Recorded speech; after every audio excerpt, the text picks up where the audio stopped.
को प्राप्त होता है। मित्रों, भारत माता की, भारत माता की जय श्री राम, जय श्री राम, जय श्री राम। नरेंद्र मोदी, नरेंद्र मोदी, नरेंद्र मोदी, नरेंद्र मोदी, नरेंद्र मोदी। बूथ जीता तो, बूथ जीता तो, बूथ जीता तो मोदी मोदी, मोदी मोदी, मोदी मोदी, मोदी मोदी। मित्रों, अब हम सब मोदी मोदी,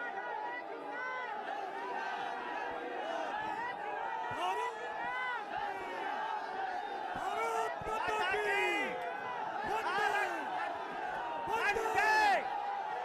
वंदे वंदे। मोदी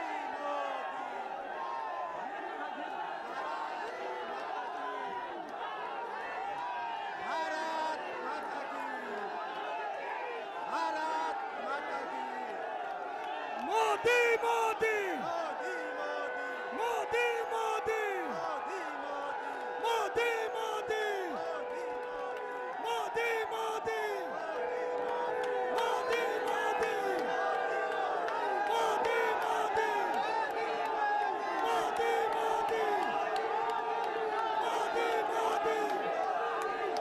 भारत माता की, भारत माता की, हर हर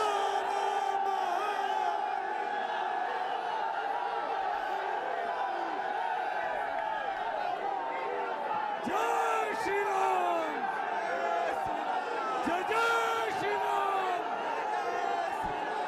जय श्री राम, जय श्री राम, हर हर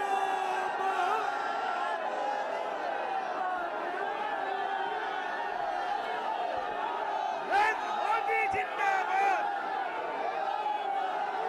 मोदी जिंदाबाद, जिंदाबाद।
जनता कमल का बटन दबाएगी और यूपी के विकास को और तेजी से बढ़ाने में अपना योगदान देगी।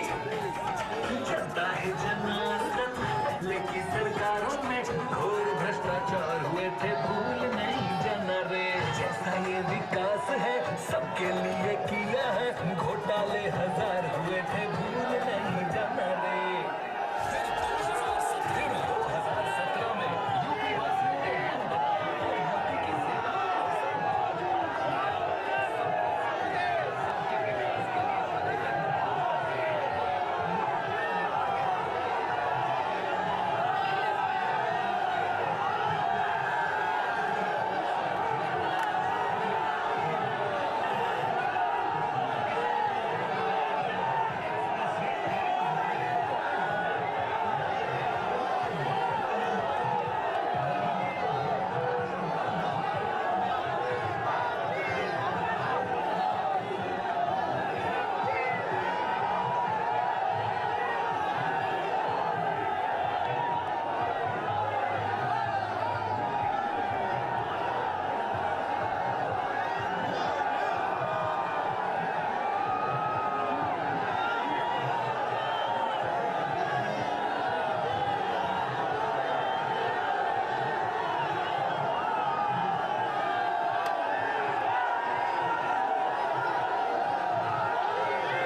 सकते हैं?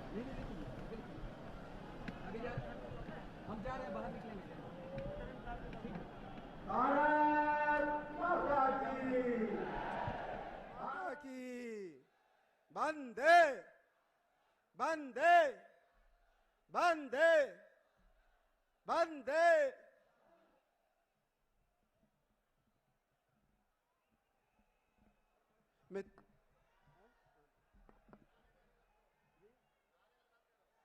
मोदी मोदी मोदी मोदी मोदी मोदी मोदी मोदी। भारत माता की भारत माता की। मोदी मोदी मोदी मोदी मोदी मोदी मोदी मोदी मोदी मोदी मोदी मोदी मोदी मोदी। हर हर महादेव।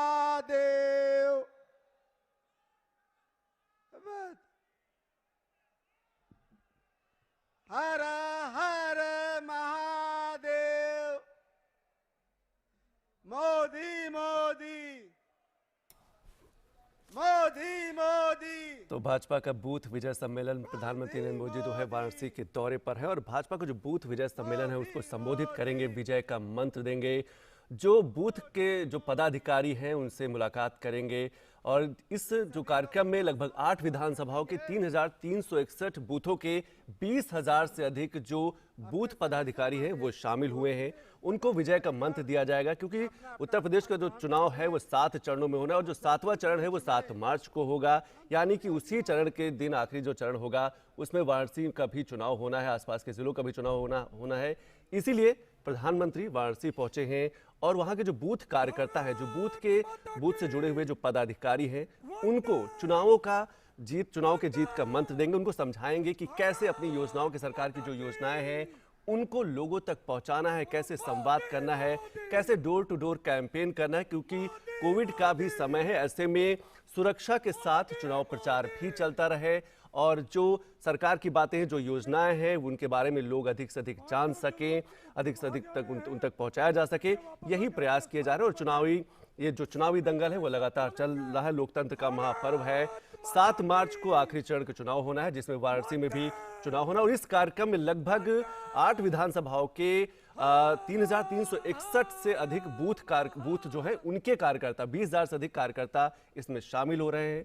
उनसे प्रधानमंत्री अभी कुछ ही देर में संवाद करेंगे, जीत का मंत्र देंगे कि कैसे इस प्रचार को लोगों तक, सरकार की योजनाओं के बारे में जो जानकारी है वो लोगों तक पहुंचाना है, लोगों को बताना है कि कैसे सरकार उनके लिए लगातार काम करती रही है, कैसे वाराणसी का जो कायाकल्प है वो बदला है, जो बदली हुई तस्वीर अब देखने को मिलती है वाराणसी कि वो आने वाले दिनों में इसको और विस्तार दिया जाएगा, पर्यटन की असीम संभावनाएं उभर कर सामने आएंगी। तो आप सीधे तस्वीरें देख रहे हैं वाराणसी से, जहां पर भाजपा का बूथ विजय सम्मेलन कार्यक्रम आयोजित हो रहा है जिसमें प्रधानमंत्री नरेंद्र मोदी पहुंचे हुए हैं। अभी वो कार्यकर्ताओं से उन्होंने मुलाकात की है, उनका अभिवादन स्वीकार किया है, पीएम बूथ स्तर के कार्यकर्ताओं के साथ बातचीत भी करेंगे, चुनावी जीत का मंत्र भी देंगे। उनको ये बताया जाएगा कि कैसे इस चुनाव को अच्छे तरीके से सुरक्षा के दृष्टिकोण को देखते हुए, क्योंकि हम सभी जानते हैं कि अभी भी कोविड का जो संकट है, कोरोना का जो दौर है अभी खत्म नहीं हुआ। ऐसे में चुनाव का प्रचार भी चलता रहे, लेकिन कोविड सुरक्षा के साथ डोर टू डोर यानी कि घर घर जाकर कैसे लोगों को समझाना है, कैसे बात करनी है, कैसे योजनाओं के बारे में जानकारी देनी है। सरकार की जो बहुत ही महत्वाकांक्षी बड़ी बड़ी जो योजनाएं हैं, हम चाहे जल योजना की बात करें, चाहे एग्रीकल्चर सेक्टर की बात करें, चाहे हम ऑर्गेनिक की बात करें, या फिर हम वाराणसी के वहाँ के सौंदर्यीकरण के वहाँ के में जो पुनरुद्धार हुआ है, जो बदलाव हुआ है, जो पर्यटन की असीम संभावनाएं उभर कर सामने आएंगी, वो भी रोजगार का एक बड़ा माध्यम बनेंगी। और यही समझाना है, इसीलिए ये जो बूथ विजय सम्मेलन आयोजित किया गया है, जो बूथ कार्यकर्ता है, जो बूथ पदाधिकारी है, उनको बताया जाएगा और राजनीतिक दृष्टिकोण से देखें तो चुनावों में जो बूथ पदाधिकारी होते हैं उनकी महत्वपूर्ण भूमिका होती है और हर राजनीतिक दल उन बूथ पदाधिकारियों को समझाता है, बताता है और जिम्मेदारी भी सौंपता है कि आप अपने बूथ की जिम्मेदारी लें ताकि अधिक से अधिक मतदान भी हो सके, मत प्रतिशत को भी बढ़ाया जा सके। आप अपने बूथ के जो बुजुर्ग लोग हैं, जो महिलाएं हैं, उनको कैसे पोलिंग बूथ तक ले जाना है ये भी समझाया जाता है और ये एक महत्वपूर्ण जिम्मेदारी होती है चुनाव के समय, खासतौर से पोलिंग बूथ का जो एजेंट होता है या पोलिंग बूथ के जो पदाधिकारी होते हैं वो महत्वपूर्ण भूमिका निभाते हैं। स्वागत है, स्वागत है, अरे स्वागत है, स्वागत है। हर हर महादेव। स्वागत है, स्वागत है, अरे स्वागत है, स्वागत है, अरे स्वागत है, स्वागत है। हर हर महादेव। हम सबके बीच में हम सबके अभिभावक, हम सबके मार्गदर्शक, देश के यशस्वी प्रधानमंत्री, वाराणसी के लोकप्रिय सांसद, विश्व के सर्वाधिक लोकप्रिय नेता आदरणीय नरेंद्र मोदी जी हम सबके बीच में मंच पर पधार चुके हैं। मित्रों, हम बूथ अध्यक्ष बबलू राजभर से अनुरोध करेंगे कि आप गमछा पहना के अपने प्रधानमंत्री जी का, अपने सांसद जी का स्वागत और अभिनंदन करें।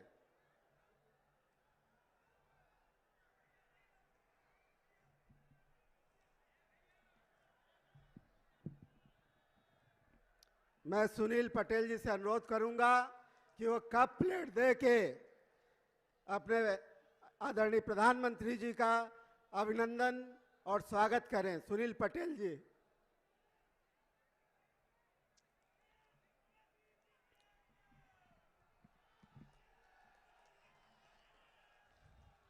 मित्रों, मैं अब आमंत्रित करता हूं हम सब कार्यकर्ताओं के दुख सुख के हमेशा ध्यान रखने वाले माननीय मोदी जी के नेतृत्व में उत्तर प्रदेश के सड़कों का विकास करने वाले ऐसे आदरणीय केशव मौर्य जी को मैं आमंत्रित करता हूं, आए और मोदी जी का स्वागत भी करें, अपना स्वागत भाषण भी करें। धन्यवाद।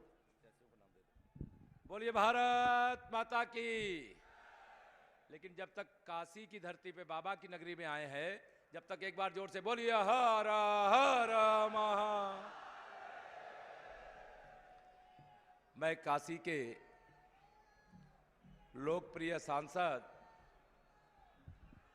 भारत के प्रधानमंत्री, गरीबों के, किसानों के, नौजवानों के मसीहा कहिए, उज्जवल भविष्य कहिए, माताओं बहनों के सुरक्षा, सम्मान, स्वावलंबन का रास्ता बना करके प्रगति के पथ पर देश प्रदेश को आगे ले जाने वाले कहिए, ऐसे माननीय प्रधानमंत्री जी का मैं काशी की धरती पर आप सबकी ओर से, अपनी ओर से, संपूर्ण मंच की ओर से तालियों की गड़गड़ाहट के साथ हार्दिक स्वागत करता हूं और आशा करता हूं आओ तेजी के साथ तालियों की गड़गड़ाहट से माननीय प्रधानमंत्री जी का स्वागत करेंगे। मंच पर भारतीय जनता पार्टी के उत्तर प्रदेश के चुनाव के प्रभारी, भारत सरकार के मंत्री आदरणीय धर्मेंद्र प्रधान जी, संगठन के महामंत्री, संगठन शिल्पी आदरणीय सुनील जी, हमारे दोनों जिलों के अध्यक्ष आदरणीय हंसराज विश्वकर्मा जी, महानगर के अध्यक्ष विद्यासागर राय जी, हमारे प्रदेश सरकार में मंत्रिपरिषद के साथी और आपके सबके प्रत्याशी श्रीमान रवींद्र जायसवाल जी, श्रीमान नीलकंठ तिवारी जी, श्रीमान अनिल राजभर जी और हमारे बाकी प्रत्याशी डॉक्टर अवधेश जी, त्रिभुवन राम जी, सुनील पटेल जी, सौरभ श्रीवास्तव जी, हमारे इस क्षेत्र के अध्यक्ष और सभा का संचालन कर रहे श्रीमान महेश श्रीवास्तव जी और यहाँ उपस्थित भारी संख्या में भारतीय जनता पार्टी कि हमारे बूथ के अंदर जो कमल खिलाने का काम करते हैं, गठबंधन के साथियों को जिताने का काम करते हैं, ऐसे एक एक कार्यकर्ता के पास आ नहीं सकता। लेकिन उत्तर प्रदेश भारतीय जनता पार्टी की ओर से भारतीय जनता पार्टी के मालिकों के चरणों में मस्तक रख करके प्रणाम जरूर करने का इच्छा है। आप सब अपना आशीर्वाद देने की कृपा करेंगे। आज का दिन महत्वपूर्ण है और जब काशी के 8 विधानसभा क्षेत्र के हम सब कार्यकर्ता यहां पर बैठे हैं तो आप सब जानते हैं एक तरफ कौन है। ये तो जैसे कौरव पांडवों का युद्ध हो जाता है, वो तो द्वापर वाला था, लेकिन ये वर्तमान युग में, कलयुग में आज यह स्थिति है।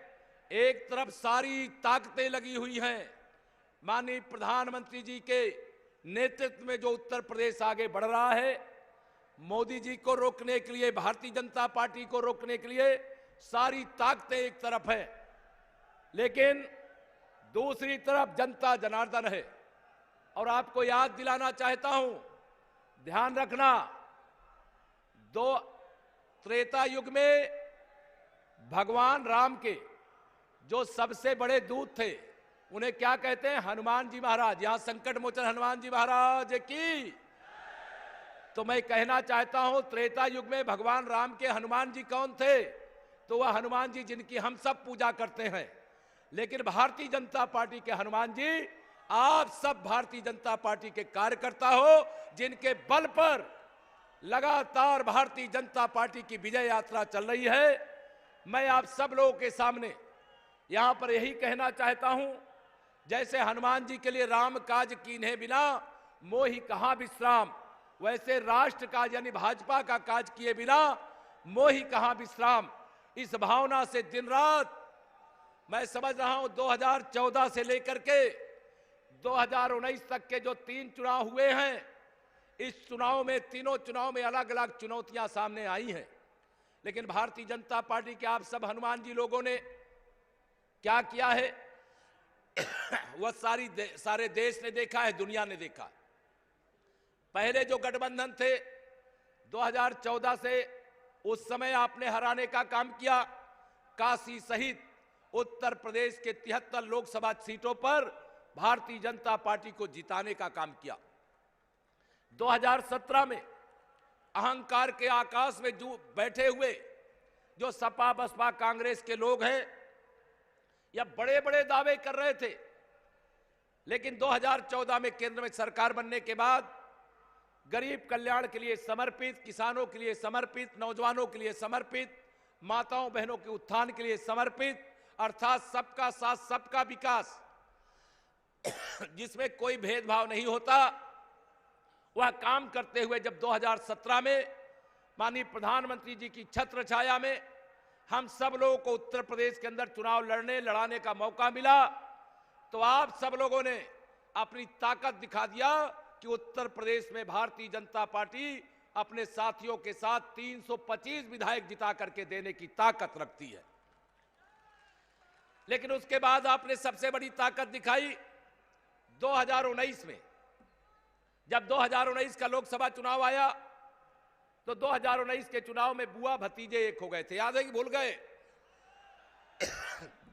सबको लग रहा था श्री अखिलेश यादव जी तो उस समय प्रधानमंत्री पद की शपथ लेने की तैयारी करने लगे थे। उनको ये पता ही नहीं था कि उत्तर प्रदेश या देश के दिल में हमारे आदरणीय प्रधानमंत्री जी काशी के सांसद जी रहते हैं। वह सोचे कि कुछ नेताओं को ले लेने से भारतीय जनता पार्टी का विजय रथ रोक लेंगे। लेकिन आप सब लोगों ने दिन रात परिश्रम करके जिस प्रकार से कमल खिलाने का काम किया, विरोधियों के हौसले पस्त हो गए। अभी इस समय मुंगेरी लाल के हसीन सपने देख रहे हैं। सुना है आप लोगों ने, श्री अखिलेश यादव जी कह रहे थे 400 सीटें जीतेंगे। सुना है कि नहीं सुना है आप लोगों ने? काशी के पूरे जनपद के अंदर समाजवादी पार्टी का खाता खुल रहा है क्या कहीं? दोनों हाथ उठा के बताइए, खाता खुल रहा है क्या कहीं? इधर भी बताइए, खुल रहा है क्या कहीं? काशी में खाता खुल नहीं रहा, अयोध्या में खाता खुल नहीं रहा, प्रयाग में खाता खुल नहीं रहा। पश्चिम से लेकर के पूरब तक जिस समाजवादी पार्टी को खोजना पड़ रहा है, वो 400 सीटों के सपने देख रहे हैं। मैं पूरे विश्वास से बाबा जी की धरती पर कह सकता हूं कि वह 47 सीटें 2017 में जीत करके आए थे। उनके ऐसे कोई कर्म नहीं है जिसके आधार पर 47 से वो 48 तक पहुंचे। वो 47 से 40 पहुंच सकते हैं, लेकिन 47 से 48 नहीं पहुंच सकते।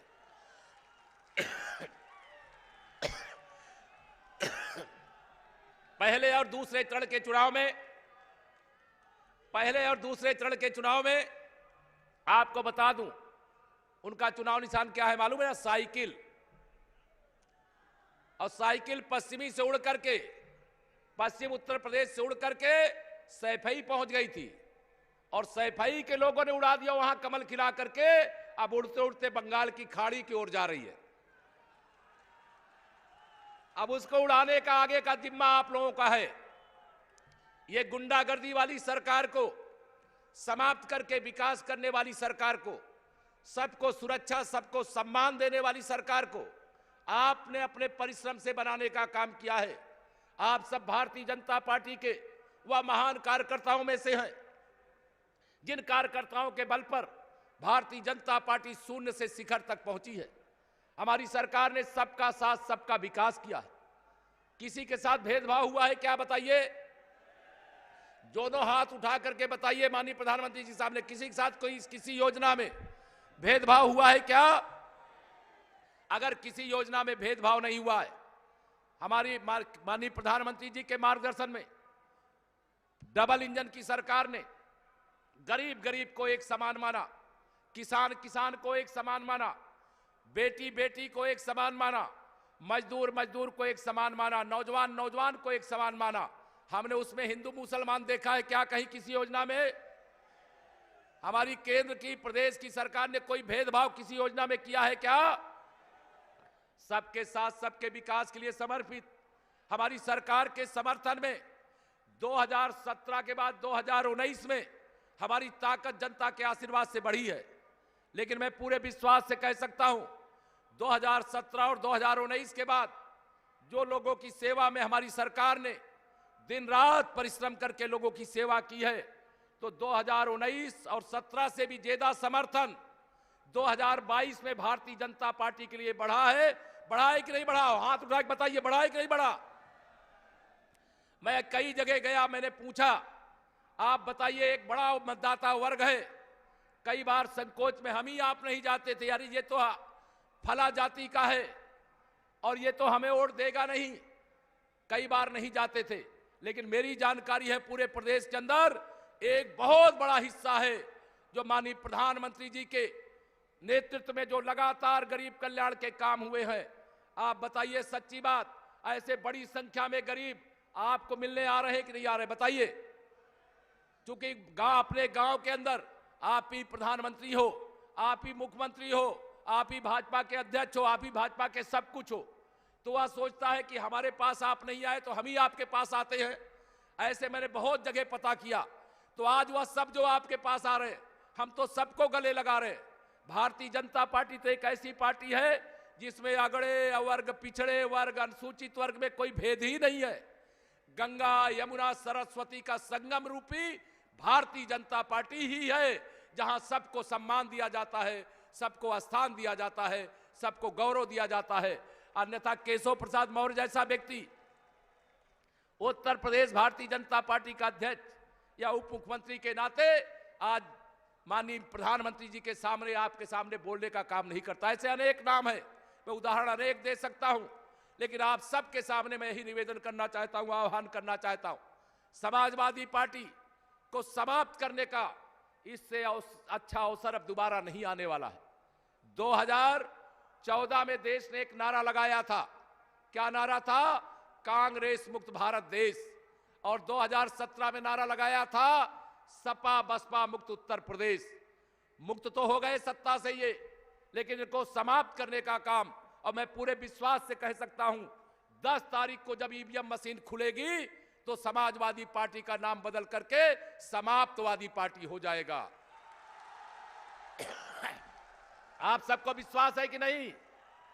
बताइए, विश्वास है तो दोनों हाथ उठा करके बताइए, विश्वास है कि नहीं है? श्री अखिलेश यादव जी कहते नई सपा है। ये नई सपा है जिसमें गुंडे, अपराधी और माफिया हैं, जिसमें दंगाई है, जिसमें भ्रष्टाचारी हैं, जो जमीनों पर कब्जा करने वाले हैं। ऐसी सपा नहीं हो सकती है जिसमें जेल में बंद व्यक्ति भी प्रत्याशी है, जो बेल में है वह भी प्रत्याशी है, जो दंगे का अपराधी वह भी प्रत्याशी है, जो कैराना से और उत्तर प्रदेश के अनेक जिलों से पलायन करने के दोषी है वह भी प्रत्याशी है। ऐसी सपा नहीं हो सकती है क्या?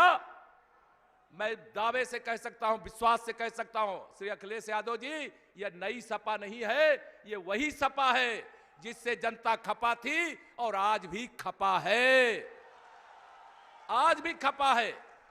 और इसलिए श्री अखिलेश यादव जी हो, चाहे प्रियंका मैडम हो और चाहे मायावती जी हो, या तीनों की तिकड़ी या सारी ताकतें भारतीय जनता पार्टी के खिलाफ सदा एकजुट रहती हैं।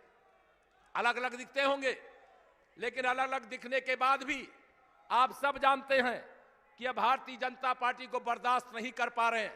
मैं याद दिला रहा हूं 2014, मैं गांव में जाता हूं, पूछता हूं, आप भी जाते होंगे, पूछते होंगे, लोग बताते होंगे।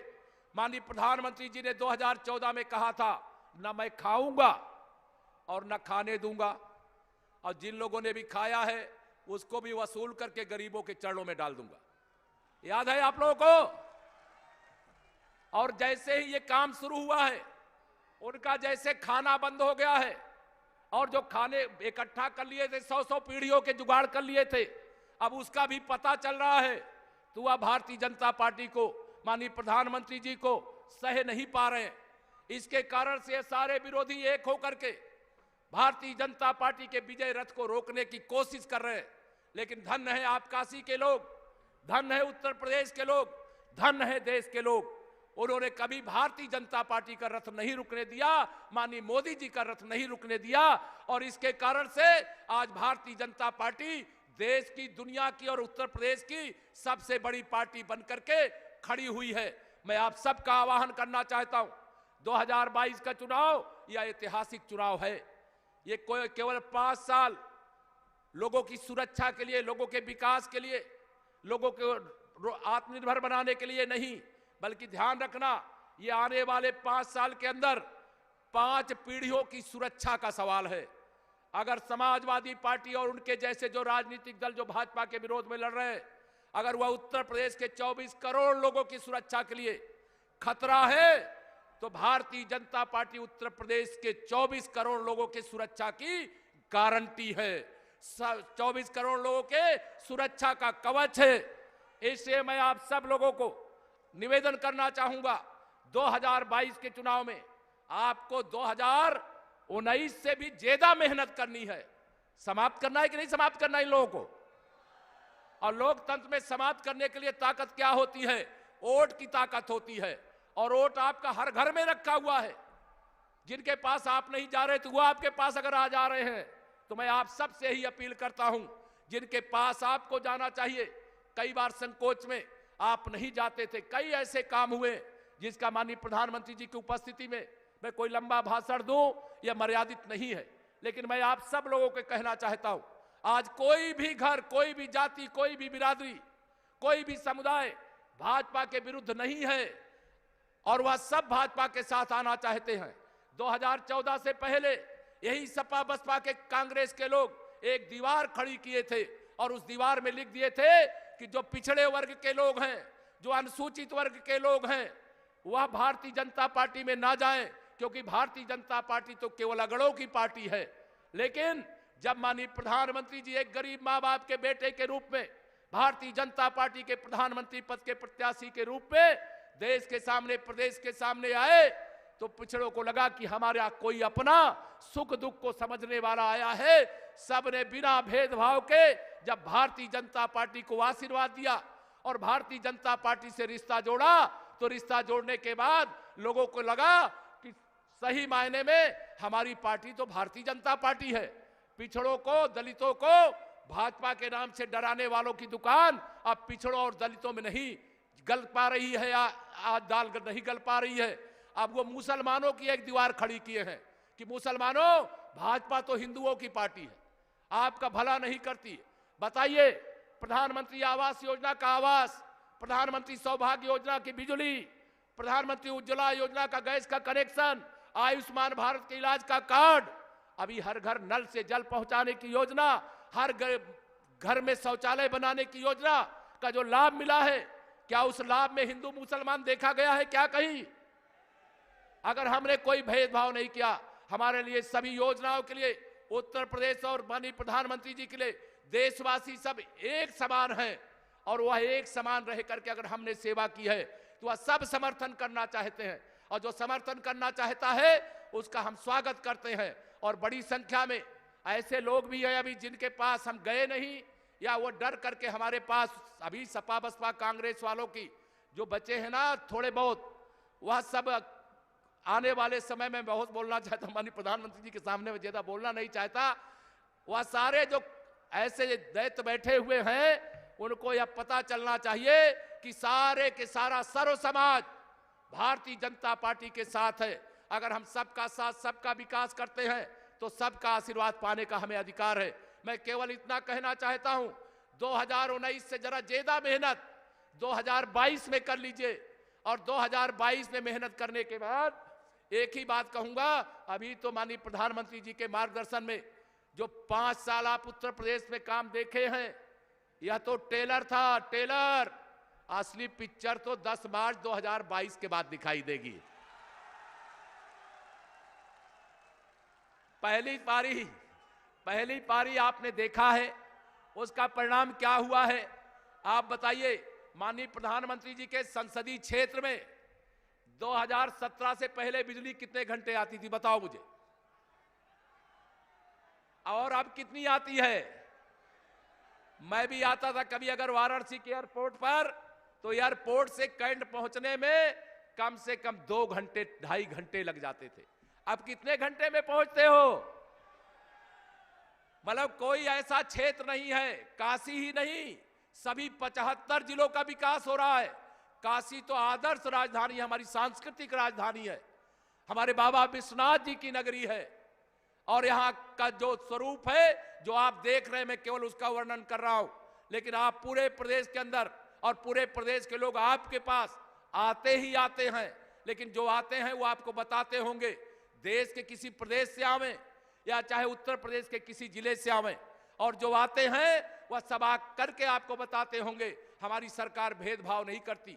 सपा बसपा की सरकारों के समय, कांग्रेस की सरकारों के समय कुछ जिलों का विकास होता था, लेकिन भाजपा की सरकार के समय सभी 75 जिलों का बिना भेदभाव के विकास हो रहा है कि नहीं हो रहा है? ऐसे तमाम बातें हैं मैं जो आपको बता सकता हूं, लेकिन आप सबसे इतना ही निवेदन करूंगा कि आज हमारे सब संगठन के लोग हुआ जिनके बल पर विजय यात्रा लगातार जारी है। 2022 यह एक तरह से परीक्षा की घड़ी है, और परीक्षा से वह डरता है जो पूरे साल भर परीक्षा की तैयारी नहीं करता है। ये तो 5 साल में एक परीक्षा होती है, लेकिन मैं आप सब लोगों को आह्वान करता हूं, इस बार की ऐसी परीक्षा दे दीजिए कि ईवीएम मशीन केवल कमल के फूल को ही उबाल मारने का काम करे, सहयोगी दलों के जो चुनाव निशान हैं वही दिखाई दे, और मुझे आप सब पर भरोसा है। मैं तो एक ही नारा लगाता हूं पूरे प्रदेश में कि बाकी सब कुछ जाइए भूल, याद रखिए नरेंद्र मोदी और कमल का, यही निवेदन करके आप सब से बहुत उम्मीद है और बहुत भरोसा है। अभी तो अब चुनाव 5वें चरण का समाप्त हो रहा है, अब आप ही के बीच में रह करके अलग से सबसे मिलूंगा। बहुत बहुत धन्यवाद। भारत माता की जय श्री राम। हर हर मा।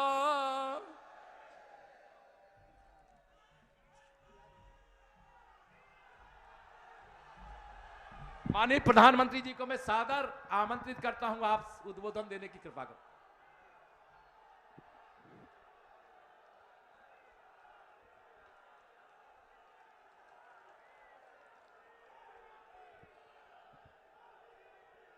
हर हर महादेव, हर हर महादेव, नमः पार्वती पते।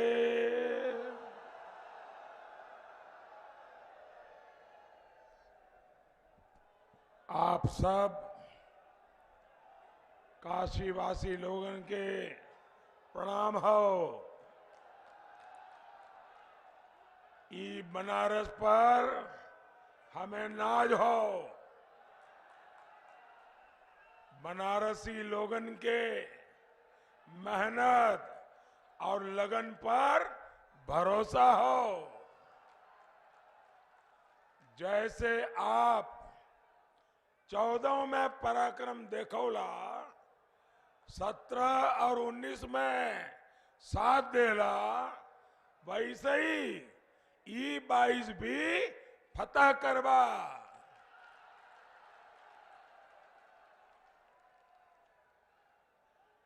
काशी अयोध्या से शुरू भयल विकास का यात्रा तभी आगे बढ़त आई जब यूपी में फिर से भाजपा का प्रचंड बहुमत का सरकार वापस आई।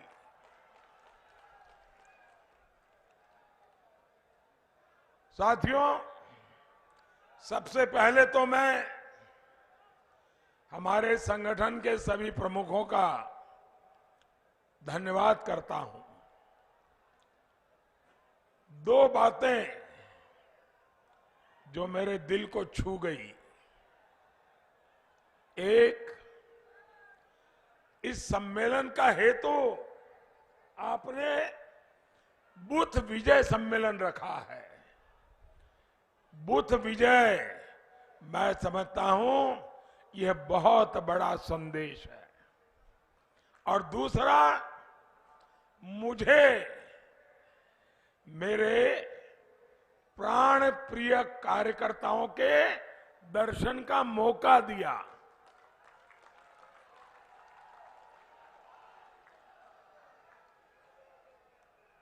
आप सबके पास आकर के, आपके दर्शन पाकर के मैं अपने जीवन को धन्य अनुभव करता हूं। साथियों, जिस पार्टी के पास आप जैसे कर्मठ कार्यकर्ताओं की ताकत हो, उसकी जीत तो सुनिश्चित है ही। बुथ विजय सम्मेलन में आपका ये जोश और आत्मविश्वास दिखता है कि हम हर बूथ भी जीतेंगे। इस पर पूरे क्षेत्र में फुल स्कोर भी करेंगे। और मैं जानता हूं भाजपा का कार्यकर्ता चुनाव के आखिरी दिन तक आराम नहीं करता। पार्टी जो भूमिका देती है आप उसमें जी जान लगा देते हैं।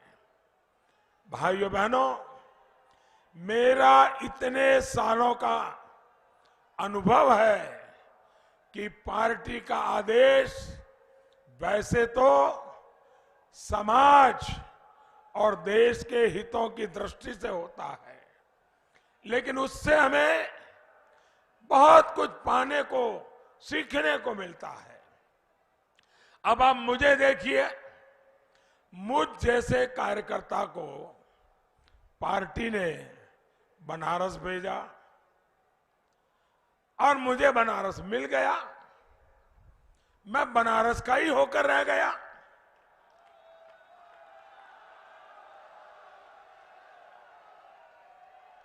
काशी की सेवा का, महादेव और मां गंगा के चरणों में बैठने का ये जो पुण्य लाभ मुझे मिला है, ये पार्टी ने ही दिया है।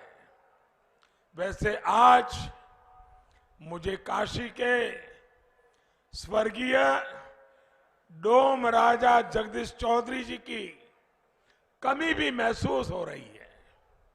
वो मुझ पर इतना स्नेह दिखाते थे कि मैं अभिभूत हो जाता था।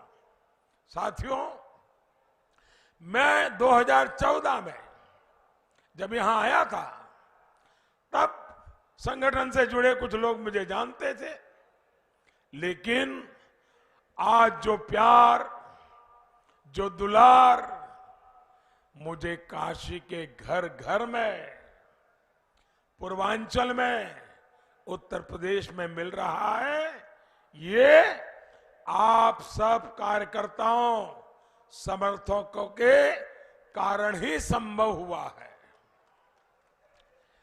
मुझे तो आपने देश की सेवा की इतनी बड़ी जिम्मेदारी दी हुई है। मैं दिल्ली में काम में लगा रहता हूं, मेरी अनुपस्थिति में बनारस में आप भाजपा कार्यकर्ता ही सब संभालते हैं। लोगों के मन में मेरे प्रति जो प्यार है, लोगों का जो मुझ पे भरोसा है, उसका श्रेय आप सब कार्यकर्ता साथियों को जाता है। आप मेरे लिए एक ओपन यूनिवर्सिटी के तरह है। भाजपा का एक कार्यकर्ता के नाते मैं आप सभी से, अपने कार्यकर्ता साथियों से भी बहुत कुछ सीखता हूं। साथियों, हमारा संगठन एक जीवंत इकाई है। हम कार्यकर्ताओं को परिवार मानने वाले लोग हैं। अपनी पार्टी को अपनी निजी प्रॉपर्टी मानने वाले ये गैर परिवारवादी लोग हमारा मुकाबला नहीं कर सकते। भाजपा संगठन शक्ति और कार्यकर्ता के बल से चलने वाला दल है। दूसरी तरफ वो पार्टियां हैं जिनके लिए धन बल और बाहुबल यही उनकी ताकत है। भाजपा कार्यकर्ता देश के लिए काम करते हैं, अपने स्वार्थ से ऊपर उठकर इदम न मम इसके भाव से काम करते हैं। हम सभी के लिए हमेशा से व्यक्ति से ऊपर दल और दल से ऊपर देश, यही हमारा जीवन रहा है। हम चुनाव जीतते हैं, लेकिन साथ ही लोगों का दिल भी जीतते हैं। पहले जिन गैर परिवारवादियों ने सरकार चलाई, उनकी पार्टी की पहचान के साथ गुंडागर्दी और माफियावाद जुड़ा हुआ है। भारतीय जनता पार्टी की पहचान उसका कार्यकर्ता है और भाजपा कार्यकर्ता की पहचान उसकी सेवा है। कोरोना काल इसका ताजा उदाहरण है। इस दौर में पार्टी ने सेवा ही संगठन अभियान चलाया और मैं जानता हूं कि किस तरह भाजपा हर कार्यकर्ता जनसामान्य की सेवा के लिए लगा रहा। हमारे कार्यकर्ताओं ने लोगों तक राशन पहुंचाया, घर घर दवाइयां पहुंचाई, मास्क बांटे, जरूरत पड़ने पर रक्तदान किया, बुजुर्गों को इलाज की सुविधा जुटाने में मदद की। बनारस में कितने विदेशी नागरिक भी फंस गए थे, लेकिन काशी के लोगों ने और कार्यकर्ताओं ने उन्हें भी कोई तकलीफ नहीं होने दी। जनता जनार्दन की सेवा और राष्ट्रभक्ति का यही भाव लेकर आपको हमेशा लोगों के बीच जाने का जो हमें सूत्र मिला है, जिसको काशीवासियों ने सिद्ध किया है, ये मेरे लिए गौरव की बात है। हम सेवा करने ही राजनीति में आए हैं। ये 1-2 दिन की रिहर्सल नहीं, 1-2 साल का कोर्स नहीं, बल्कि ये सेवा एक महायज्ञ है जो जीवन की आखिरी सांस तक अनावरत चलते रहना चाहिए। साथियों, अभी शिवरात्रि आने वाली है। पूरे देश से लोग काशी आएंगे। बाबा भोलेनाथ के दर्शन के लिए लोग घंटों लाइन में लगते हैं। काशी में आए बाबा के भक्त बाबा के ही रूप होते हैं। हमें इसी भाव से शिवरात्रि के अवसर पर हर श्रद्धालु की सेवा करनी है। करेंगे ना? हर श्रद्धालु की सेवा करेंगे ना? साथियों, काशी भारत की संस्कृति की प्राचीन राजधानी रही है, लेकिन पिछली सरकारों ने बनारस को विकास से वंचित रखकर यहां के लोगों को परेशानियों के गर्त में धकेलने की कोशिश की। इनका पाप इतना ही नहीं था, इन गैर परिवारवादियों ने यही धारणा बना रखी थी कि बनारस बदहाल रहा है, बनारस ऐसे ही बदहाल रहेगा, लेकिन महादेव के आशीर्वाद से आज बनारस बदल रहा है। आज काशी विश्वनाथ धाम, काशी और देश की गरिमा के अनुरूप हमारी पहचान की भव्य झांकी बनकर खड़ा है। कितने समय बाद बाबा का धाम और मां गंगा फिर से एक बार जुड़े हैं। आज मां गंगा स्वच्छ हो रही है और गंगा के घाट भी स्वच्छ हुए हैं, उनमें नए पत्थर लगे हैं। मुझे खुशी होती है जब लोग ये कहते हैं कि एयरपोर्ट से शहर अब जल्दी पहुंच जाते हैं। लोग जब बहुत गौरव के साथ बनारस में हो रहे सुंदरीकरण के कार्यों की तस्वीरें सोशल मीडिया पर डालते हैं तो मुझे भी अच्छा लगता है। अब बनारस के पास नया हाईवे भी है, रिंग रोड भी है और रुद्राक्ष जैसे आधुनिक केंद्र भी है। भाइयों बहनों, जब ये गौर परिवारवादी सरकार में थे तो यूपी के विकास के लिए, गरीबों के लिए हम जो भी काम लेकर आते थे उसमें ये अड़ंगा लगा देते थे। लेकिन बीते 5 साल में डबल इंजन की सरकार ने यूपी के विकास की पूरी ईमानदारी से कोशिश की है। आज यूपी की जनता इस बात को समझ रही है, यूपी में हुए विकास कार्यों को देख रही है। लेकिन मैं चाहता हूं आप सभी भाजपा के कार्यकर्ता लोगों को इन कार्यों के बारे में निरंतर जागरूक करते रहें। स्वास्थ्य के क्षेत्र में हमने जो काम किया है वो यूपी में मेडिकल कॉलेजों की संख्या से पता चलता है। 2017 से पहले यूपी में प्राइवेट और सरकारी मिलाकर कुल 33 मेडिकल कॉलेज थी। आज यूपी में प्राइवेट और सरकारी मेडिकल कॉलेजों की संख्या 65 हो गई, करीब करीब डबल।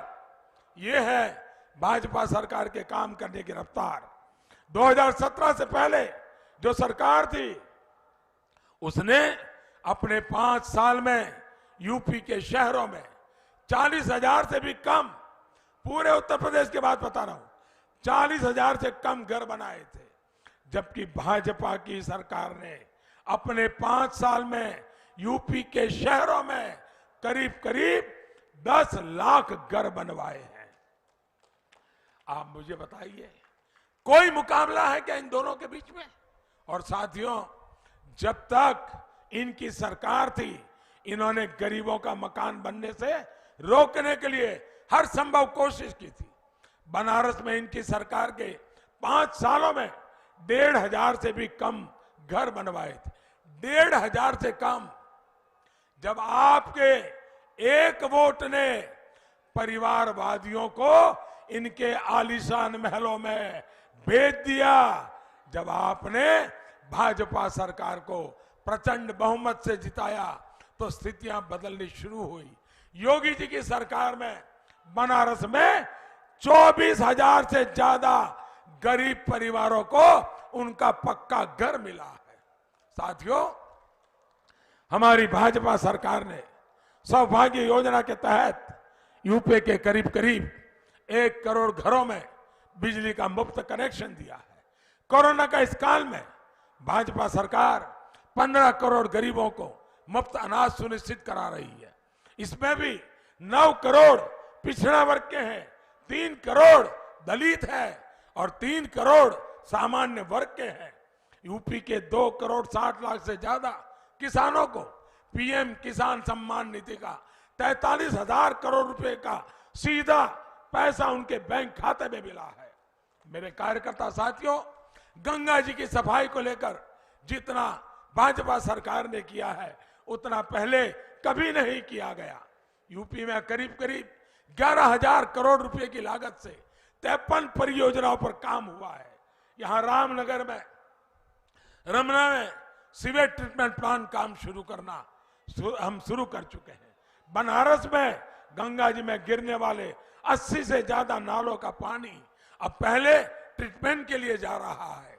ऐसे अनगिनत काम जो मैं गिनाने लगूं तो शायद कई दिन निकल जाएंगे। मेरा आग्रह यही है कि आप सरकार के कार्यों को ज्यादा से ज्यादा लोगों तक पहुंचाते रहें। साथियों, आपके प्रयास देश की एक और मदद करेंगे। आपने इस बार लाल किले से सुना होगा, मैंने लाभार्थी योजना के सैचुरेशन की बात की है। सैचुरेशन का मेरा मतलब है जो हकदार है वो हकदार का 100% लाभ उस तक पहुंचना चाहिए। कोई 80-90 नहीं, 100%। 100% लाभार्थियों तक पहुंचने का मतलब होता है गरीब कल्याण के लाभ की योजनाओं से कोई छूटे नहीं। 100% लाभार्थियों तक पहुंचने का मतलब है समाज की आखिरी पंक्ति में जो आखिरी व्यक्ति खड़ा है उस तक सरकार खुद पहुंचकर उसे योजना का लाभ दे। और जब ऐसा होगा तो न तुष्टीकरण की कोई संभावना बचेगी और ही किसी भेदभाव की कोई संभावना बचेगी। इस काम में भाजपा के कार्यकर्ता की बहुत बड़ी भूमिका है। साथियों, हमारे लिए बनारस जैसे हर तीर्थ स्थल का विकास आस्था के साथ साथ अवसरों का विकास भी है। बनारस हो, अयोध्या हो, प्रयागराज हो, जब यहां विकास होता है तो अपने आप अपने साथ पर्यटन की अनेक संभावनाएं लाता है। इससे स्थानीय युवाओं को रोजगार मिलता है। लेकिन जो अपराध को उद्योग मानते हैं वो आस्था से जुड़े विकास कार्यों और उससे बनी जो नई संभावनाओं को भी वो हमेशा सांप्रदायिक चश्मे से देखते हैं। भाई और बहनों, काशी तो अविनाशी कही जाती है और काशी के लोग जब भी विश्वनाथ धाम परियोजना को लेकर गर्व का अनुभव कर रहे थे तो उस समय हमने एक और अनुभव किया। हम सभी ने देखा कि भारत की राजनीति में कुछ लोग किस हद तक नीचे गिर गए हैं।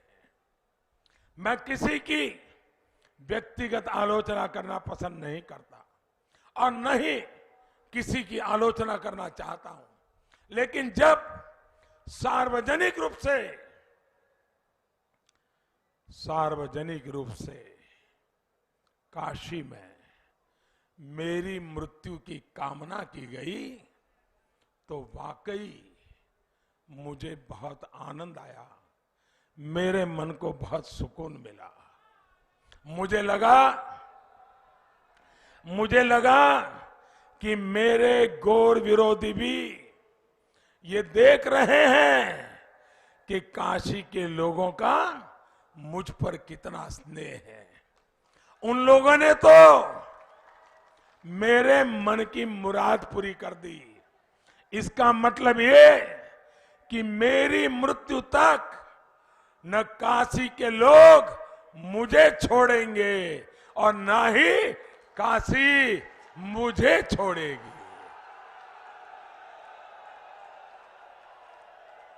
और मुझे विश्वास है काशी की सेवा करते करते अगर मेरी मृत्यु लिखी होगी तो इससे बड़ा जीवन का सौभाग्य क्या होगा। बाबा भोलेनाथ के भक्तों की सेवा करते करते अगर भक्तों की सेवा करते करते चला जाओ तो इससे बड़ा सुख क्या हो सकता है। साथियों, उन गौर परिवारवादियों को मालूम नहीं है ये जिंदा शहर बनारस है। ये बनारस मुक्ति के रास्ते खोलता है और अब बनारस विकास के जिस रास्ते पर चल पड़ा है वो देश के लिए गरीबी से मुक्ति के रास्ते भी खोलेगा, अपराध से मुक्ति के रास्ते खोलेगा। यही मार्ग परिवारवाद में जकड़े भारत के लोकतंत्र को भी मुक्ति का रास्ता दिखाएगा। साथियों, पिछली सरकारों में हालत ये हो गई थी कि बेखौफ अपराधी बाबा विश्वनाथ मंदिर से सोना काट करके ले गए थे, मंदिरों से मूर्तियां चोरी हो जाती थी, महादेव की काशी को भूमाफियाओं ड्रग्स माफियाओं के हवाले करके इसकी पवित्रता नष्ट करने की कोशिश हो रही थी। काशी में घाटों पर मंदिरों पर बम विस्फोट होते थे। आतंकी बेखौफ थे, क्योंकि तब की समाजवादी सरकार उनके साथ थी। सरकार आतंकियों से खुलेआम मुकदमे वापस ले रही थी, लेकिन काशी कोतवाल बाबा काल भैरव के आगे इनकी चलने वाली थी क्या? त्रिशूल के आगे कोई माफिया, कोई आतंकी कभी टिक सकता है क्या? आज सब अपने ठिकाने पर है और कालजयी काशी देश को दिशा दे रही है। कुछ ही दिन पहले मां अन्नपूर्णा की प्रतिमा भी बनारस को आशीर्वाद देने फिर से स्थापित हो गई है। भाइयों बहनों, बाबा का आशीर्वाद लेकर हमें काशी की विकास यात्रा को अनवरत आगे बढ़ाने के लिए दिन रात मेहनत करनी है। बुद्ध विजय सम्मेलन से हमें संकल्प लेकर जाना है। हमें अपना बूथ हर हाल में जीतना है। जीतेंगे, जीतेंगे। मैं आपको कुछ और भी आग्रह कर रहा हूं, उसे जरूर याद रखिएगा। याद रखेंगे क्या? याद रखेंगे?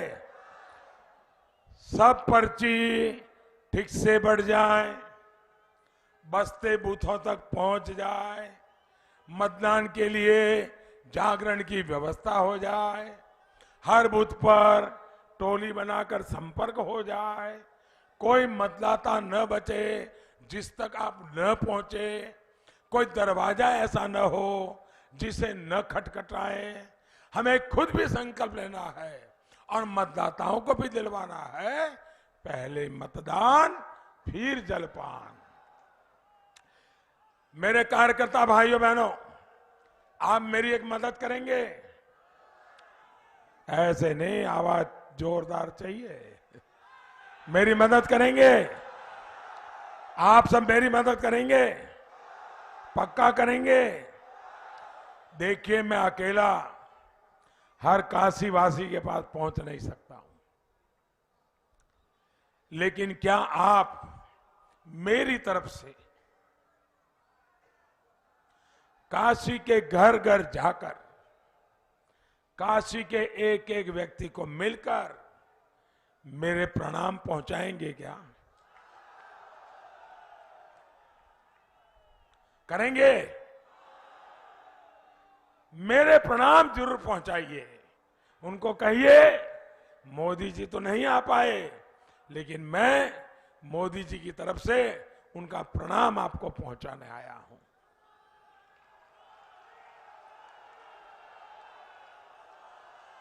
आप घर घर जाएंगे, घर घर जाएंगे, हर घर जाएंगे, हर किसी को मिलेंगे, मतदान के लिए तैयार करेंगे।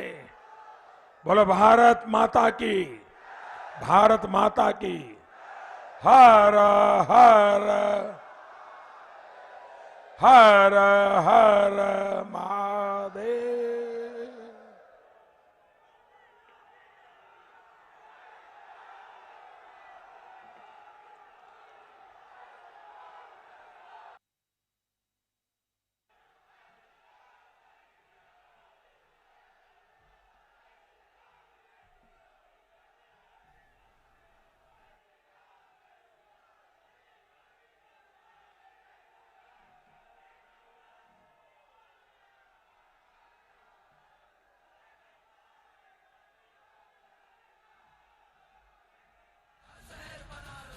जिसने भी छुआ वो स्वर्ण हुआ, जिसने भी छुआ वो स्वर्ण हुआ। सब कहे मुझे मैं पारस हूँ, मेरा जन्म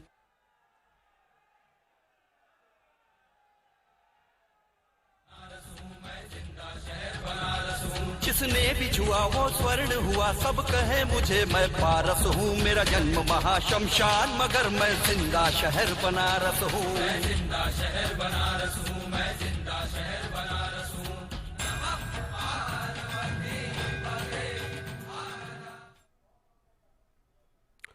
तो अभी